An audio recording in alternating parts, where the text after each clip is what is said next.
I was standing outside Mom's office when I heard her laugh. Not the warm kind that filled our kitchen on Sunday mornings. The cold kind that makes your stomach drop. Lily running the business. Please. Her voice carried through the door. She doesn't have what it takes. Never has. My business partner Michael chuckled. What about giving her a chance? I gave her 28 years of chances, Mom said. Some people are just meant to support from the background. Lily's one of them. I was 28 years old, holding her forgotten portfolio. I'd come to return it.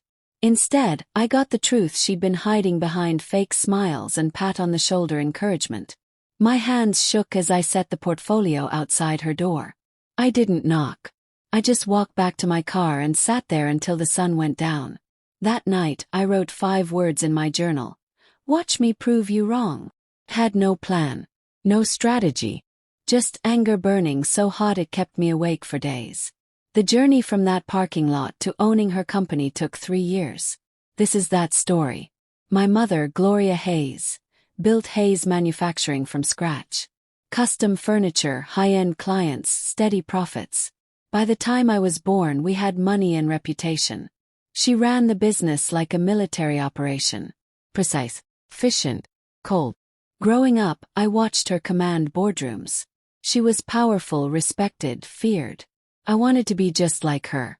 Every dinner, she talked about expansion plans, profit margins, client relationships. I listened, memorized, learned. I thought she was training me to take over someday. My husband Michael joined the company 5 years ago. Mom loved him immediately. Finally, someone who understands business, she'd say. She never said that about me. I started working at Hayes Manufacturing right after college. Entry level like everyone else. You need to learn from the ground up, Mom said. 6 years later, I was still on the ground, while Michael got promoted twice in 2 years. He has natural talent, Mom told the board. Leadership qualities. I worked 60-hour weeks. Learned every department. Improved processes. Increased efficiency by 15%. Mom's response. That's nice, dear. Keep supporting the team. Supporting. Never leading. That was my role. Until I heard her laugh that day. I went home and told Michael what I'd heard. He was sitting on our couch, scrolling through his phone. Babe, you're overreacting, he said without looking up. Your mom loves you. She said I'm not good enough to run the business. She probably didn't mean it like that. I heard her, Michael. Word for word. He finally looked at me. Lily, maybe she's right. Running a company isn't for everyone. There's no shame in staying where you are. The words hit like ice water. My own husband. You don't think I can do it either. I think you should be realistic, he said. Your mom built that company. She knows what it takes. If she doesn't see you as CEO material, maybe there's a reason. I stared at him. 5 years of marriage. I thought he believed in me. What if I tried anyway? I asked quietly. Then you'd waste time chasing something impossible, he said. Stick to your role. Support the business. That's valuable too. I went to bed that night realizing I was alone. My mother didn't believe in me. My husband didn't either. But maybe I could believe in myself. I started researching how to buy into a company. The odds felt impossible. I didn't have enough money, connections, or leverage. But I had something else. Desperation. And anger that wouldn't quit. I began networking quietly. Attending business events. Making connections Mom didn't know about. Learning about venture capital, private equity, hostile takeovers. Every night after work I studied. Financial statements. Market analysis. Corporate structure. I learned how Hayes Manufacturing actually worked beyond what Mom showed me. I discovered inefficiencies she refused to fix. Outdated systems. Missed opportunities. The company was profitable but stagnant. I started documenting everything. Building a case. If I was going to buy in, I needed leverage. 3 months in, I found it. Mom had borrowed heavily to expand 5 years ago. The debt was manageable but significant. She'd been quietly struggling with cash flow. The company looked strong on paper. Underneath, it was vulnerable. I kept working my regular job, acting normal. But every spare moment went toward building my plan. Michael noticed nothing. He was too busy impressing Mom. 6 months after overhearing that conversation, I had a strategy. Aggressive, risky, possibly brilliant. I just needed capital and courage. I reached out to my Uncle David, Mom's brother. They'd had a falling out years ago over business philosophy. We met at a coffee shop across town. He looked older but sharp. "Lily, I haven't seen you since you were 15. What's this about?" I told him everything. Mom's words. Michael's betrayal. My plan. He listened without interrupting. When I finished, he smiled. "Your mother always underestimated people, including me. It cost her my partnership 15 years ago. Will you help me? What do you need?" "Mentorship, guidance, and eventually capital." He studied me for a long moment. "You're serious about this?" "Completely. Your mother will fight you. Hard. She doesn't lose gracefully."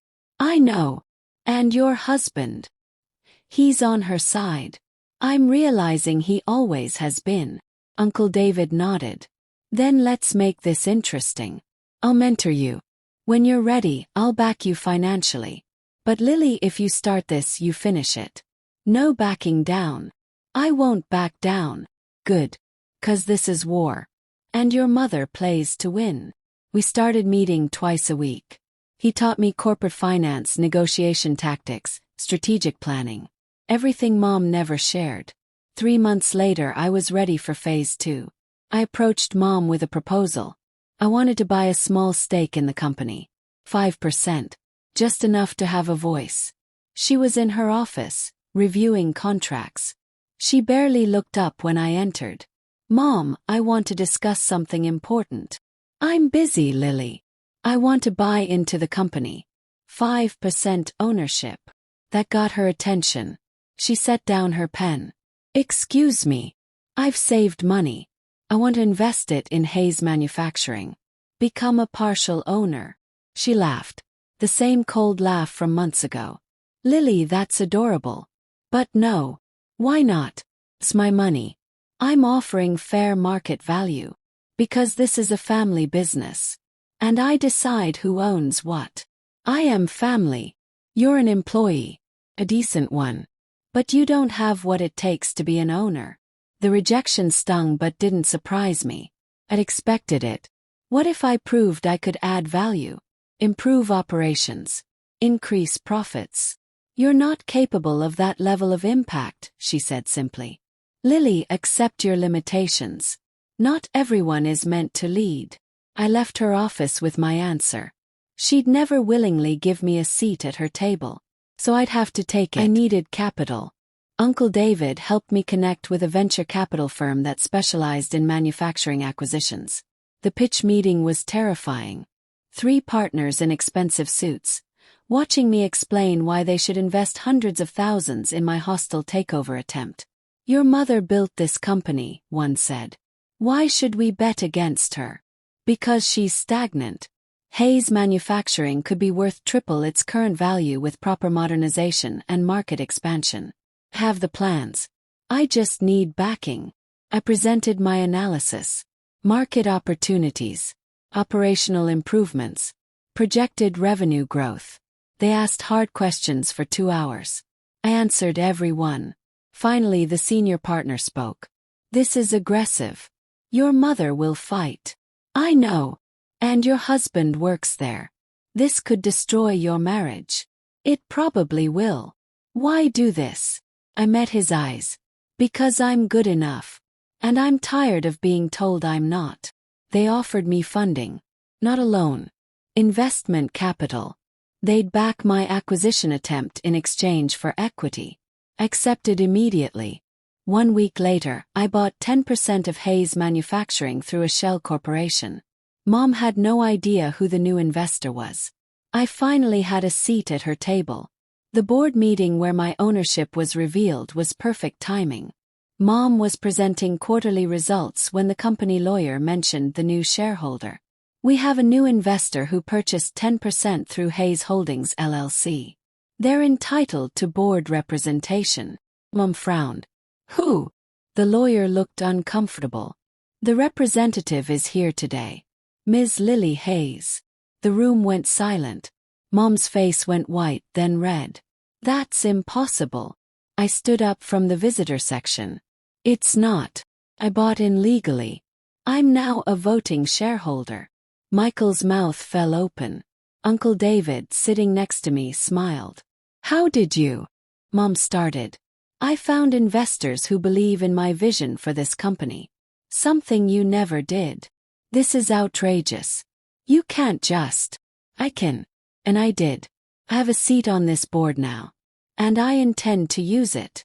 The other board members looked between us. Mom had controlled this company absolutely for 30 years. I just shattered that control. We'll discuss this later, Mom said coldly. Privately. No, we'll discuss it here. In front of the board. This is business now, not family. I laid out my proposal. Operational changes. Market expansion. Profit projections. Several board members looked interested. Mom looked furious. The meeting ended in chaos. But I'd made my move. Game on. Mom called me that night. Screaming. How dare you embarrass me like that? In front of the entire board. I presented a legitimate business proposal. You betrayed your own mother. You told Michael I'd never be good enough. Heard you, Mom. Every word. Silence. Long and heavy. You were eavesdropping. I was returning your portfolio. You left it in the conference room. I heard you laugh about how I'd never run this company.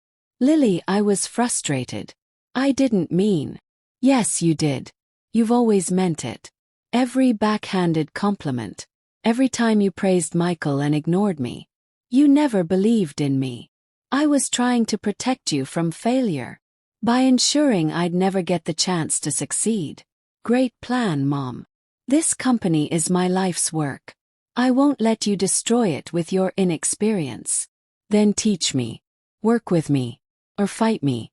Your choice. She hung up. I knew which option she'd choose. Or it was. The next 6 months were brutal. Mom blocked every initiative I proposed. She turned other board members against me. She made my daily work life miserable. Michael barely spoke to me at home. You're destroying everything, he'd say. I'm saving a company from stagnation. You're destroying your relationship with your mother. She destroyed it first. You just never noticed because you were too busy taking her side. Our marriage crumbled completely. He moved into the guest room. Then into an apartment. The divorce papers arrived 3 months into my board tenure. I can't be married to someone who betrays family, his note said. I signed them without crying. I'd already mourned that relationship months ago. Meanwhile, Uncle David and I worked non-stop. I proved my worth to the board through results. Small wins. Cost savings. New client contracts. Slowly, board members started listening. 2 voted with me on a modernization proposal. Mom's absolute control was cracking. She retaliated by trying to force me out. Claimed conflict of interest. Questioned my financing. But I'd done everything legally. Uncle David made sure of that. By month 6, I had 3 board members openly supporting my vision. Mom had lost her majority.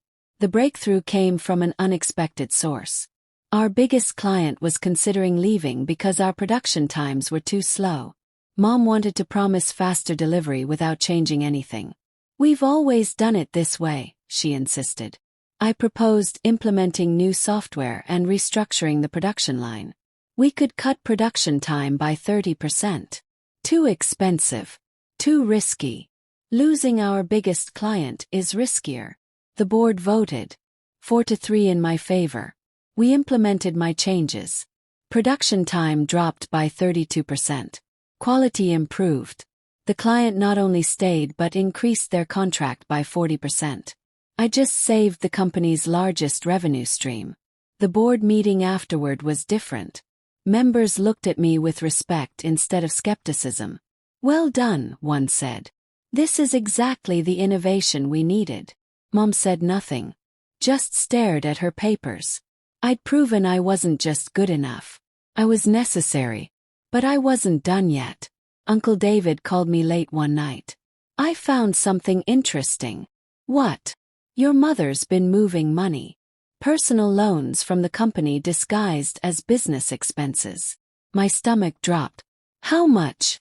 "Over 200,000 in the past 3 years. That's illegal." "It's definitely questionable.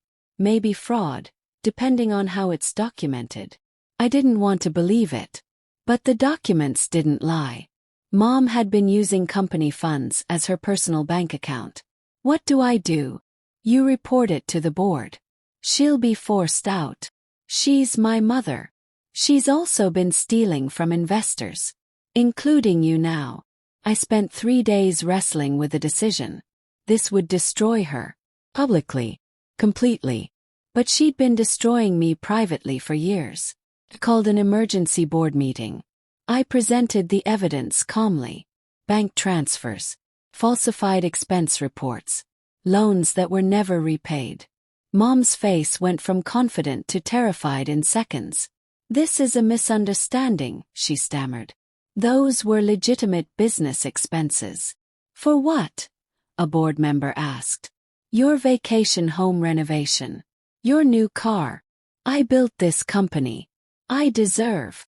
"You deserve what you legally earn," I said quietly. "Not what you steal." The board was furious. Not just at the theft. At the betrayal of trust. "We need to vote," the chairman said. "On Gloria Hayes' immediate removal as CEO." Mom looked at me. Really looked at me for the first time in years. "Lily, please. Don't do this. I'm your mother. You're a thief. And a liar. And the person who told everyone I'd never be good enough. I was wrong. Is that what you want to hear? I was wrong about you. It's too late for that." The vote was unanimous. She was out. Effective immediately. The board offered me the CEO position that same day. "You've proven your capability," the chairman said. "The company needs your vision." Accepted. At 28, I became CEO of Hayes Manufacturing. Mom was escorted from the building by security. She didn't look back. Uncle David hugged me afterward. "Your father would be proud. He always said you had fire in you." Dad knew. He saw it. Your mother just refused to look. The transition was rocky. Some employees were loyal to Mom. Others were ready for change. I spent my first month as CEO learning every detail of every department. Meeting every employee. Understanding every process.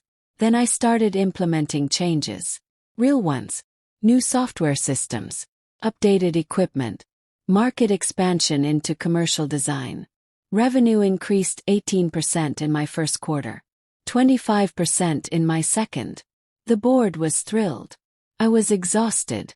But I was also exactly where I belonged. Mom tried to sue. Wrongful termination. Defamation. Every legal challenge her lawyers could think of.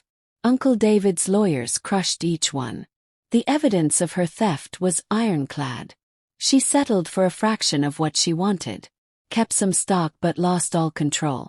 We didn't speak for 8 months. Then she called. "Can we talk?" We met at a neutral coffee shop. She looked smaller. Older. "I'm sorry," she said immediately. "For everything. For not seeing you. For dismissing you. For stealing." "Okay. That's it. Just okay. What do you want me to say, Mom? That it's fine. That I forgive you. I don't know if I can." "I was scared," she admitted. "Of losing control. Of becoming irrelevant. Of watching my daughter become better at something than I ever was. So you tried to keep me down. I tried to protect myself. And I hurt you instead. Badly." I stared at my coffee. "Do you actually believe I'm good enough now? Or are you just impressed by the results?" She thought about it. "Both. You're brilliant, Lily. Always have been. I just couldn't admit that you might surpass me." I don't want to surpass you. I wanted you to believe in me. I do now. For whatever that's worth. It's worth something. Just not everything. We talked for 2 hours. Honest, painful, real. It wasn't forgiveness. Not yet. But it was a start. 6 months later, Hayes Manufacturing was thriving. We'd expanded into 3 new markets. Revenue was up 40% year over year. I hired a new operations director. Young, hungry, brilliant. Why me? She asked during her interview. Because you remind me of someone. Someone who was told she wasn't good enough. But proved everyone wrong anyway. She smiled. I like that story. Make it yours. I rebuilt the company culture. Merit over connections. Innovation over tradition. Potential over pedigree. Employees who'd been overlooked under Mom's leadership thrived. Fresh ideas emerged. Energy returned. Uncle David visited often. You're not just running the company. You're transforming it. That was always the plan. Your mother sees it now. She tells people her daughter turned her company into an empire. Does she take credit? Sometimes. But mostly she just sounds proud. Genuinely. That meant something. Not everything. But something. Michael reached out a year after our divorce. I heard about your success. Congratulations. Thanks. I was wrong. About you. About everything. I know. Could we maybe try again? I laughed. Actually laughed. No, Michael. You chose Mom's side when I needed support. You told me to stay small when I wanted to grow. You were my husband, and you didn't believe in me. I made a mistake. You made a choice. And I've moved on.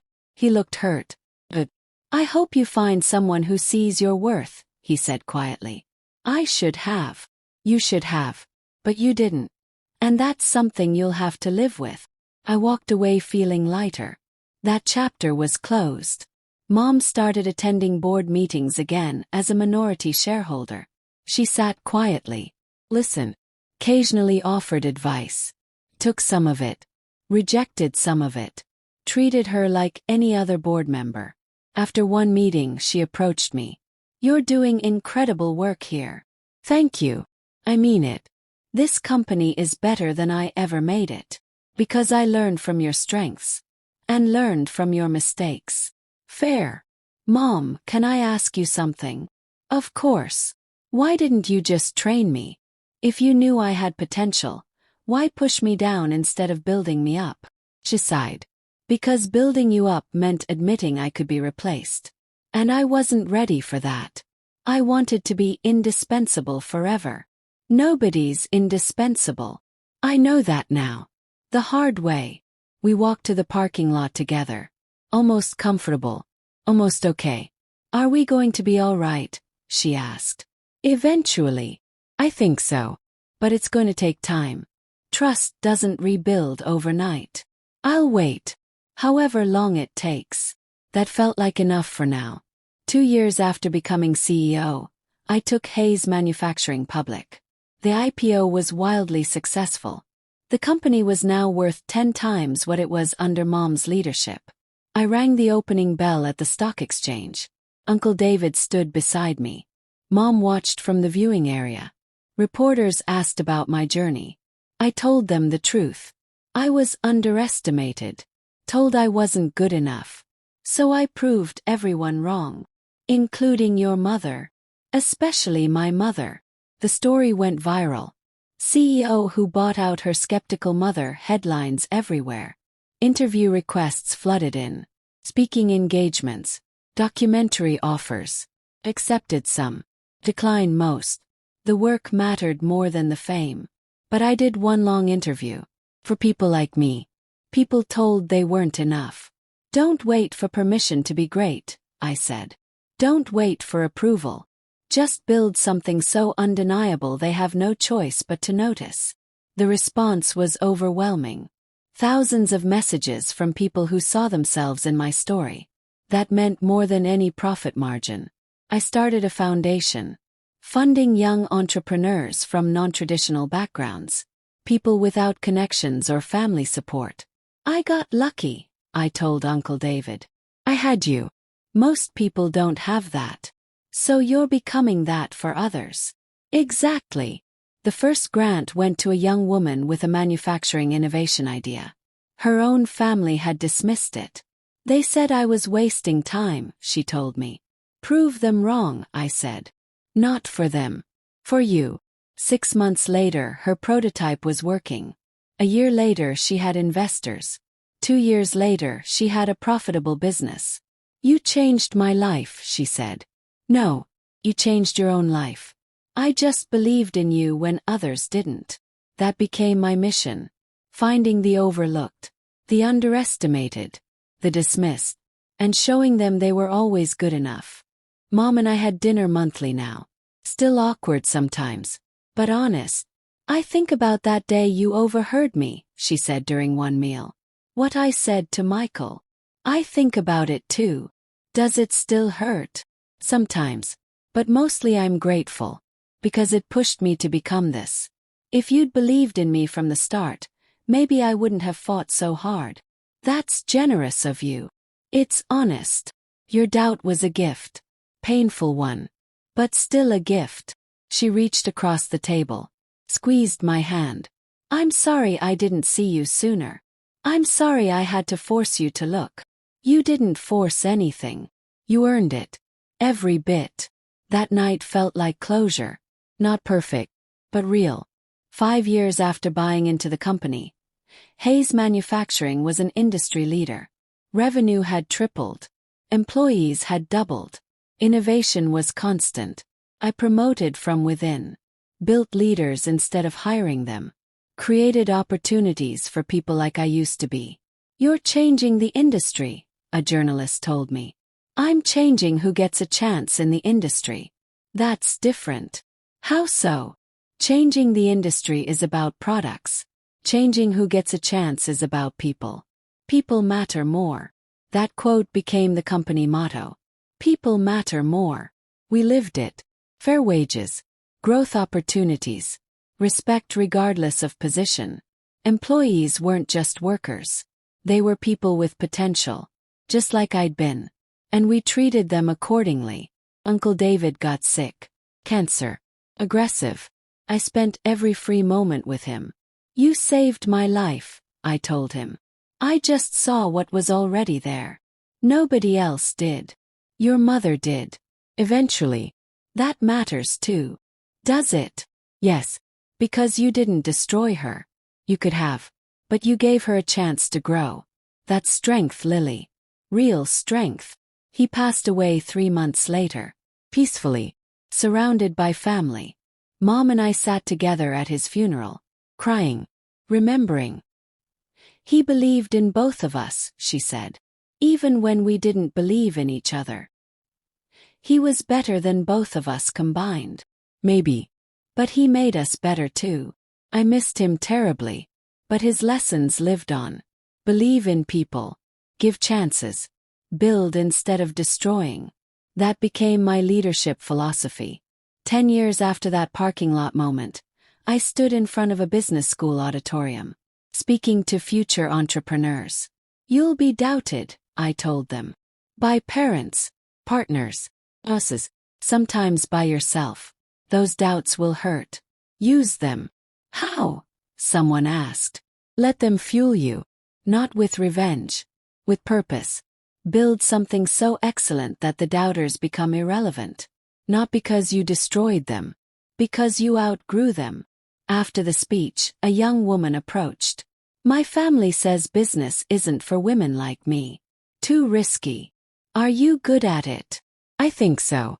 But they make me doubt myself. I handed her my card. Call me Monday. Let's talk about your idea. And stop letting their doubt become your ceiling. She smiled. I saw myself in that smile. That's why the story mattered. Not just mine. But everyone's who came after. I'm 38 now. Hayes Manufacturing is a billion-dollar company. I have a husband who actually believes in me. 2 kids who see their mom lead without apology. Mom and I are okay. Not perfect, but real. She's proud now. Genuinely. She tells people her daughter built something she never could have. Sometimes I drive past the old building where I overheard that conversation. Where Mom laughed and said I'd never be good enough. I don't feel angry anymore. Just grateful. 'Cause that moment broke me. And I rebuilt myself stronger. I'm Lily Hayes. Mother.